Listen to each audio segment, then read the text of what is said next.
This is part 4 of the video series where I discuss Rudy's depressing video. After part 3 that I made like an hour ago, my throat was killing. My camera was smoking. I had to throw it in the freezer and just take it out and de-thaw it. And now I'm coming with part 4 where I talk about the game pieces. That's such great marketing. I wish I could do it go well. And then I want to also talk about community feedback, right? Because Rudy overall was giving community feedback to the camera and ranting and doing that stuff. So I want to talk about the community feedback portion. And I also want to talk about game pieces, which is essentially community feedback. So just to summarize what game pieces is, right? Game pieces just means that, well, a lot of people on the internet and social media and whatnot complain and complain when card prices have any value, but then eventually companies listen and just print the stuff to the ground, and people just yell and screech and want cards that are worth a penny or two. But honestly, cards do need to have financial value and have some value in order for the capitalism model to work for TCG. So that's the whole criticism there. I think he made a really good point. I want to discuss that type of stuff later. But first, I want to talk about more of the community feedback, especially YouTube and content creator feedback for Legend Story Studios. And I feel like there's a lot of myths around, oh, content creators have to be like closed-lipped. You can't say anything or else you get banned, and you know, and they can't take feedback well, and all that stuff. And I don't believe that very well. It doesn't really make sense. What's hilarious too is if you think about the game pieces type of argument, which Rudy is asserting, that is that LSS is listening too much, or companies are listening too much to that screeching, but then also they're not listening enough. It just blows my mind. But anyway, let's go into content creator feedback for Legend Story Studios. Now, the concept of feedback is a good thing. You want people to give feedback for a game so it can get better, because we are the customers. We are the fans. We love the game and we see different things we want or don't want. We tell the game company, hey, this is our feedback from the game. Here's how we want it to get better over time. So in a practical sense, it's a good thing. Now, something I think Mark Rosewater said very well is customers and players are really good at finding problems, but we're not really good at finding solutions. And I think that that is a very good concept, and something that really has to be taken into consideration is that we can identify problems. We are not very good at figuring out what the solutions should be. And a lot of times on YouTube, especially content creators and social media a little bit, but mainly content creators, we are not incentivized to reflect reality. We are incentivized to distort reality and make it very one-sided, negative or positive.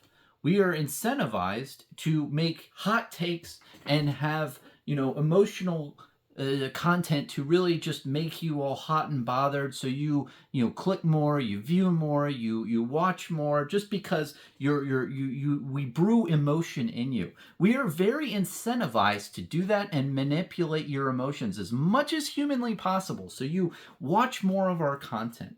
And when we do that, we distort reality. We make it very divisive. We put it on one polar opposite or the other. Either toxic positivity or, just negativity, right? So we are not the best avenue to really reflecting how reality works. We are incentivized to distort reality in order to gain views. And that's something very important for you as a consumer of this video and other videos out there on YouTube to 100% understand. And when we're making content and we're making topics, they might not reflect the true nature of everything that's going on. Another thing is, with these games that are low market cap, like Flesh and Blood, like I guess MetaZoo, like Sorcery and what have you, content creators have this need and want to have a personal relationship to the creators of this game, which is understandable. I love Flesh and Blood. I love the game. I'd love to talk to LSS a lot more. I'd love to have personal relationships, friendships with them, and whatnot, so forth, right? But at the same time, we have to understand that when I make content or when I make takes, when I have opinions about the game or opinions about what they're doing, if, let's say, I say, wow, someone who did this was a complete moron. I can't believe this idiot would do such a thing. It's hard for me to say that verbiage and someone over there at LSS not to take that too personally, right? There's only, for the longest time, there's only like 10, 20, 30 people over there at LSS. Now it's a staff of 50. But when you have a staff of 10 or 20 people, how the hell is James White not going to take that offensively if I say something that he did was idiotic, or if he's a moron or a bozo or something like that? That's not fair, right? And if I intend to have a relationship with James or Robbie, or Robbie would be pretty cool, or Chris or MJ or anyone over there, and I insult their game and don't really give good feedback just because, hear me out, I'm saying someone's a bozo because I'm trying to be entertaining and I'm trying to get clicks and views and that reactionary content, then that's shitty, right? Like, I can't call people out and say mean things and have them not take offense. Now, on the other hand, if I'm doing this about Magic the Gathering, if I'm doing this about Yu-Gi-Oh, if I'm doing about this any big market cap company, anyone who works there isn't really going to take offense to this because their whole phrase is, I just work here, right? They have the I just work here mentality. I get a salary. I'm a cog in a wheel. It's a big corporation. They have CEOs and board members and what have you. When you just shit and rag on people from the big three, no one fucking cares. No one can take it personally because there's thousands of employees. There's no one out there that you're really offending. But and on the converse, you don't really have personal relationships with people there because they don't give a fuck about you as a content creator. Whereas Legend Story Studios, they take complete pride in their game. They're working their asses off. It's a very low amount of people over there. And if, I say something about the game in a negative way just to get clicks and views, and I'm just trying to be a little abrasive, right? I think that us content creators have to realize that there's an actual, like, these cards, there's like actual people who make these, like a low amount of staff over there at the LSS who's making this beautiful game. And it's not that we have to like silence ourselves and not say what we feel and not give good feedback. It's that when you do give feedback, give it in a constructive way. Just list your facts and logic out in a normal way and express, hey, I love the game. Here's what I think would be best for it. And here's where my thoughts and opinions are. Like, personally, I made a video maybe in November 2023 where I talked about the cold foil reprints, right, of the Art of War and what have you. And I said, right frank out, I don't like this. And I stated my reasons. I stated my opinions. And, I might have said things here or there, but I didn't call anybody idiots or anything. Like, I think very highly of the people of LSS, and they make a really great product overall. And I'm just one guy in a normal room who has an opinion. But I state it in a normal way. I don't call anyone out, or I don't really say any like mean things just to say mean things. It doesn't make sense. So I think it's really just to boil this down, I think it's people want to have their cake and eat it too. They want to make like divisive, just jabs here and there about LSS, and then they also want to have a personal relationship with them. It's like, it doesn't go that way. Like, if you're making content and you realize that things are oversaid or said in just mean ways that are just like ragging on someone, you have to think, like, are you putting that out there just for content purposes and to be entertaining, or are you doing it because that's an accurate reflection of the game? And overall, from what I've seen with Legend Story Studios over the last 3 years, there has only been, I think, one store online that was banned for making statements about Flesh and Blood. One store. And if you guys can tell me about any other stores or any other people who have been banned from the game from saying feedback, please let me know. But that one store was banned, not because they said anything about, oh, I think the print runs are this, or the print runs are too high, or what have you. I firmly think that the store, Compete Sport, was banned because the owner said, and I quote, "I'm taking a victory lap on all you bozos. I've been saying this for a while. LSS is in a murder-suicide pact with Channel Fireball, and they printed way too many boxes and shoved them down Sasso's throat to where he couldn't reasonably sell them in the market. And he would chop his arm off. He would gnaw his arm off if he could get out of the business deal with LSS." Now, the response to that statement was that store was banned. And if you think about it logically, if that store owner thought that LSS was maliciously trying to fuck over another business partner with printing too many boxes and making them get it, then isn't it kind of makes sense that the store who said that would just get cut off from buying boxes? And I haven't said that for a while now. I heard a lot of verbiage recently around this and how LSS cannot take feedback legitimately, but I don't know how that statement is remotely good feedback or good for the community, or it's like it's very close, if not over the line of a defamatory statement that is just not remotely true. So I think that when we give feedback as content creators, we are incentivized to make statements that are very divisive and sway in certain directions, but we have to also consider that, hey, like, we're making these statements about people who really love their product and who are like really people at the end of the day, and they don't have the I just work here mentality of the big boys, big three, right? So I just wanted to really encapsulate that. Do I think that LSS does respond well to feedback? Yes. Do I think that they possibly could get better in certain aspects and listen to other feedback more? Of course. I have my opinions, but when I do have them, I'm going to state them in logical ways and just dissect it and say, hey, this is what I think, right? I'm not going to like say mean things about people that I really aspire to and I think are like fucking amazing. So anyway, let's go into the next topic that I talked about in the beginning. GamePieces.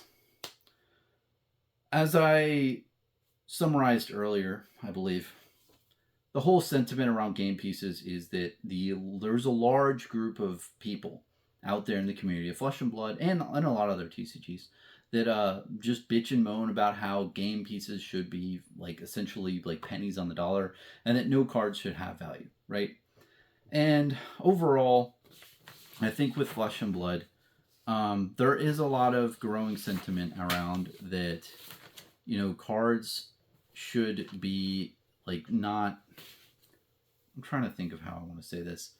I think with Flesh and Blood, it's a sentiment around like a player's game, which makes sense because it's played around the world and they're 100% focused on making a fully competitive game, which I think is going to make them succeed in the long run of having a really high player base and just really great competitive scene, like the best in the world.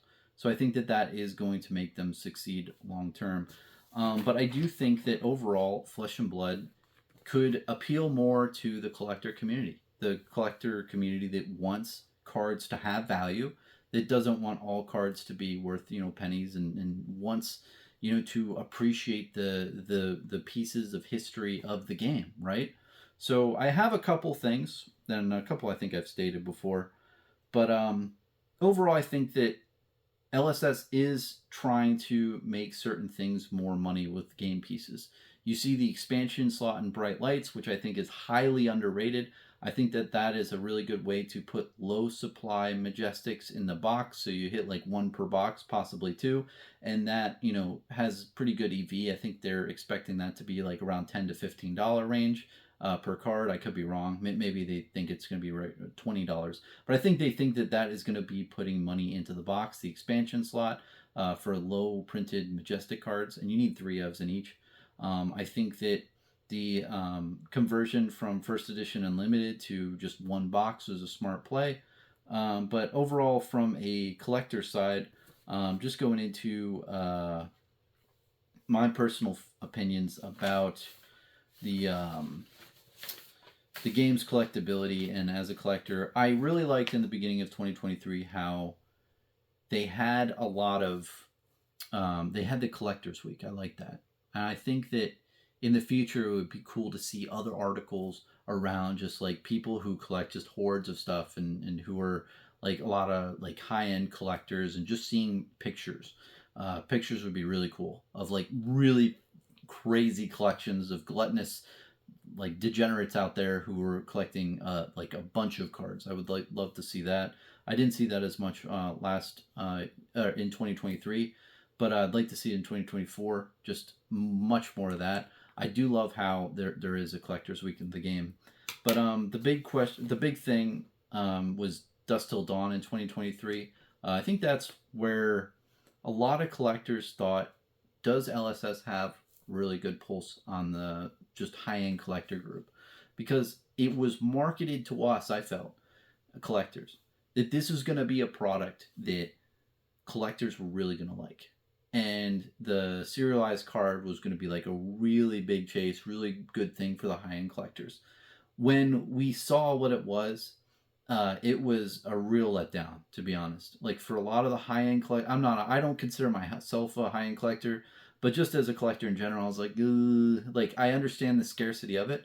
Like the Chain and Prism cards were very scarce.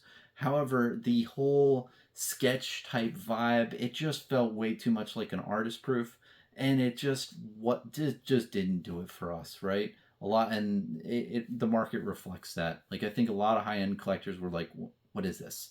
I think it could have honestly just been a Marvel, like create like the Emperor card, right? But only print like 20 of each. That would have been really hot, or some other like alternate art type of thing. But having sketch arts just didn't like resonate with us.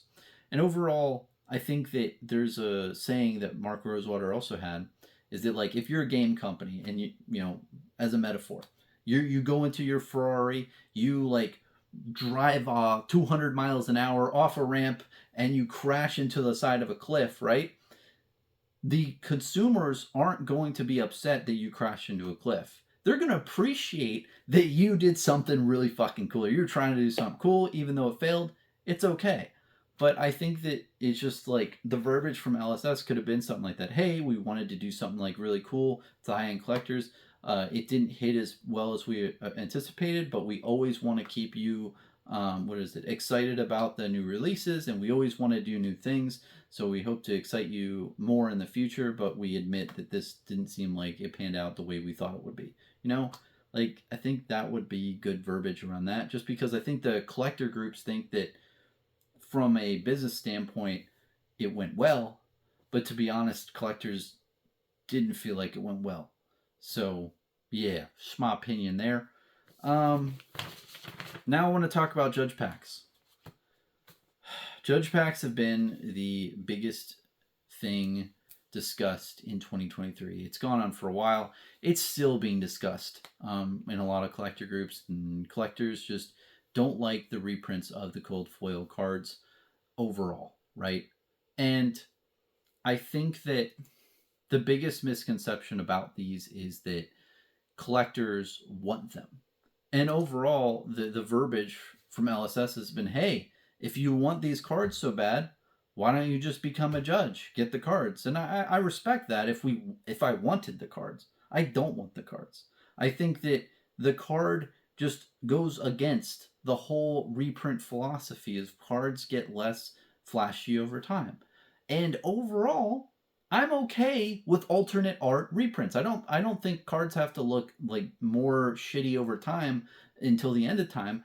If you make an alternate art card, that's okay. Like the Command and Conquer Fable, sure, great. It's kind of weird. It's a Fable, but sure, I'm good with that. The Ravenous Rabble promo recently, great. Make 5 billion of those. I don't care. The Sigil of Solace cards where they change the art and it's of each different city and it looks really cool. Great. Okay, it may be a little bit more flashy, but it's different art. I'm talking about when you reprint the same art at a different time and you don't make it less flashy. It's kind of weird, and it really defeats the whole purpose of collectability that we all know and love from OG collectors. A great example of this is like the 0 to 60 promo. It's the same art and it's a little bit different foiling, but it's foiling nonetheless.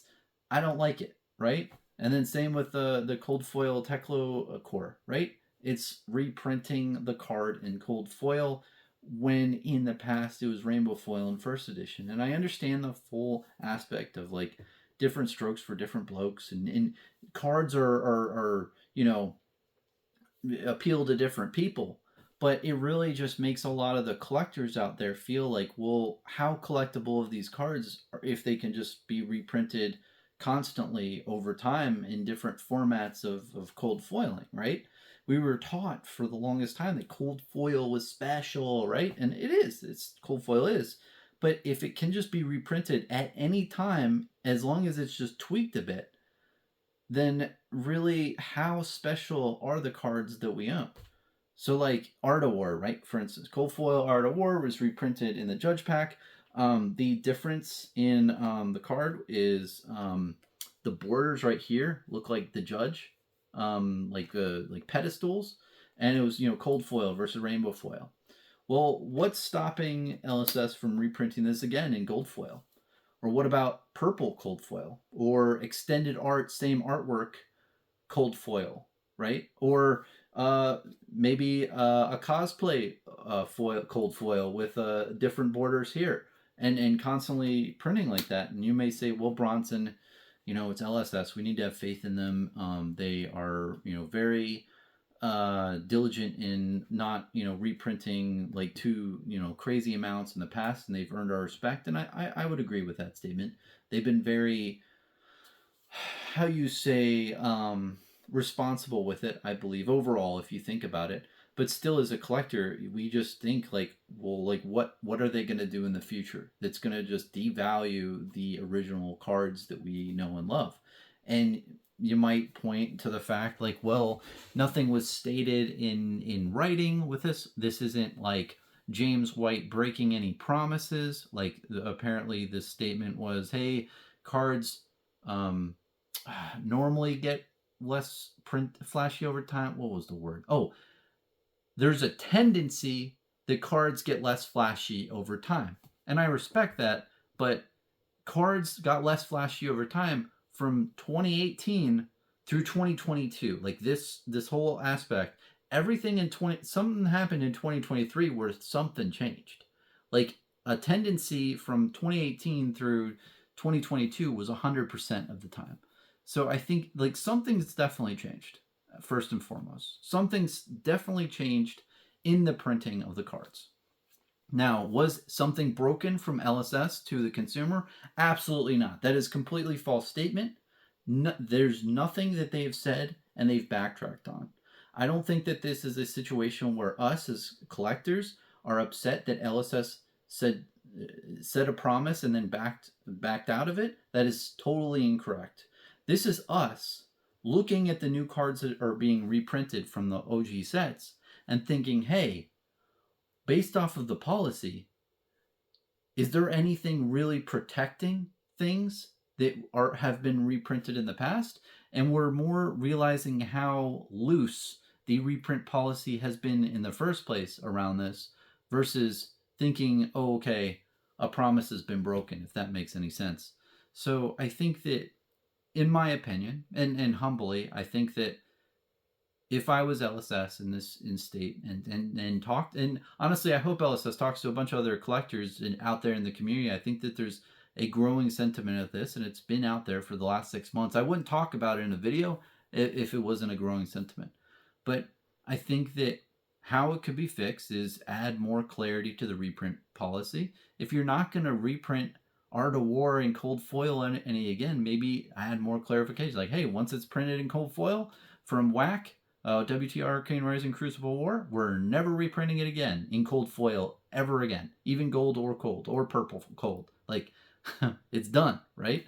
I think that that would be appropriate. And for instance, Art of War, you can reprint that like a billion more times in a billion more alternate art formats, or you can even have like a 1 out of 20 artist proof sketch of Art of War with different artwork. If you have different artwork, collectors don't care. That's fine. Like, go for it. You know, it might not be smart for the secondary market, but collectors, we don't give a shit. Like, do that.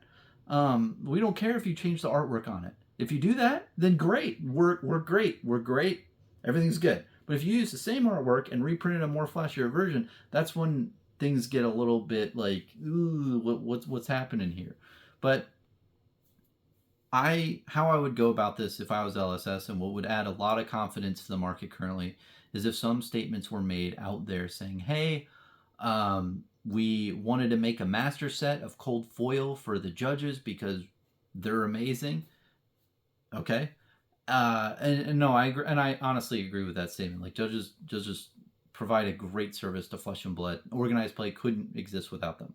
So you can say, hey, we wanted to do this, but after this printing of cold foil for WTR Arcane Rising Crucible War, we are never going to reprint them again in a cold foil variant, and we are not going to make them more flashier in the same artwork ever again.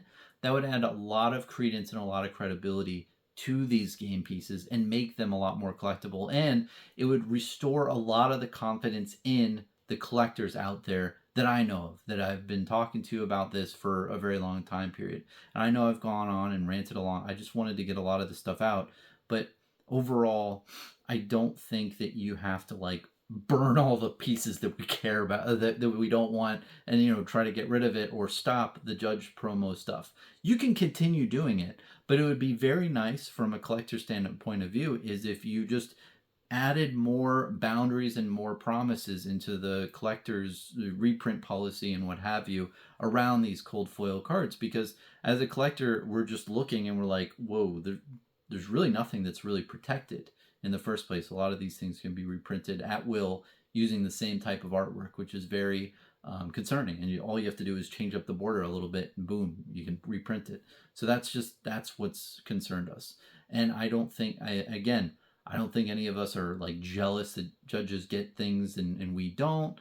I don't think people want them and just don't want to be judges. I think it's just us thinking, shit, like, what is really protected, and how are these cards special if they can just be reprinted in a higher variant in 5 or 10 or 20 years from now?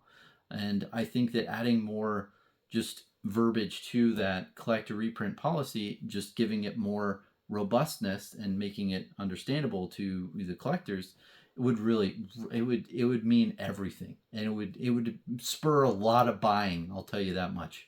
And a lot of people appreciating the old cards. So I just wanted to really emphasize that. And ultimately, like, if you're not going to reprint them in a cold foil variant again, like, might as well, like Art of War. Like, if that's the only cold foil variant you ever want, that promise isn't too bad, right? I mean, I don't see an issue there. You can always reprint it again in cold foil. Just put it a different artwork on it, and boom, you're good. I think, personally. So that's my opinion. And again, like, reprinting it in a flashier version with different art, good. Reprinting it in a flashier version with the same artwork, I don't like. So, man, that's my points. And I want to see if I had any other things. I don't think I have any much other feedback from a game pieces aspect. I think that there are a lot of collectors out there who love the game just like me. And there's just been a lot of concerns in 2023. And I think that when Rudy talked about the whole game piece type thing, this is what I was thinking of. Is really mainly Dust Till Dawn, that snafu, and in my opinion. and the Judge Pack, but more of not just the Judge Pack, the cold foil reprints of OG card issue. Those two things I feel like resonated me with the whole game piece type of philosophy and mentality. And I think that, you know, it's a very good point and really good feedback. But that is just one person's opinion, just one normal guy in a normal room's opinion on the whole situation and around collectability of Flesh and Blood in 2023 specifically. So let me know your thoughts and opinions. Cheers, man. Have a good one.